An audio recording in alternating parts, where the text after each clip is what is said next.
सिंधारी committee जे सदर comrade summer Haidar Jatoi चयो आहे त सिंध ॾुखे दौर मां गुज़री रही आहे। धारा क़ाबिज़ थींदा पिया वञनि, सिंध जे बेटनि ते कब्ज़ा कया पिया वञनि। बहिरिया टाउन ज़ुल्फ़िकाराबाद जे नाले ते सिंध जूं ज़मीनूं धारनि हवाले कयूं पियूं वञनि। जेसिताईं सिंध जा माण्हू मुतहद थी सघारी जदोजहद न कंदा, सिंध तरक़ी करे न सघंदी। हैदराबाद में सिंधारी कमेटी जे मरकज़ी कन्वेंशन में सदर चूंडण खां पोइ ॻाल्हाईंदे संदसि चवणो हो त असांजी जदोजहद कामरेड हैदर बख़्श जतोई जी जदोजहद जो तसलसल आहे। कामरेड हैदर बख़्श जतोई जे झंडे खे अॻियां खणी निकिता आहियूं ऐं संदसि मिशन खे पूरो कंदासीं। इंशाअल्लाह सिंधारी कमेटी सिंध जे हारियुनि सां गॾु सिंध जे हर इशू ते सघारी जदोजहद कंदी ऐं सिंध हीअं ॾाढे ॾुखे दौर मां ऐं बाबा सिंध कामरेड हैदर बख़्श जतोई चयो सिंधियो सिंध जी मालिकी वठिजो।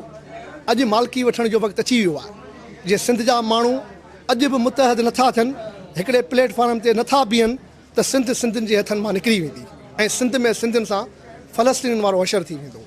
ऐं इहो बि चवांगे आख़िरी पैगाम ॾींदो वञा त मां सॼे सिंध जे हारियुनि खे पोरियतनि खे हिन चैनल जे तसलसल सां पैगाम थो ॾियां त हिन इलेक्शन प्रोसेस में तव्हांखे ज़रूरु विहणो आहे।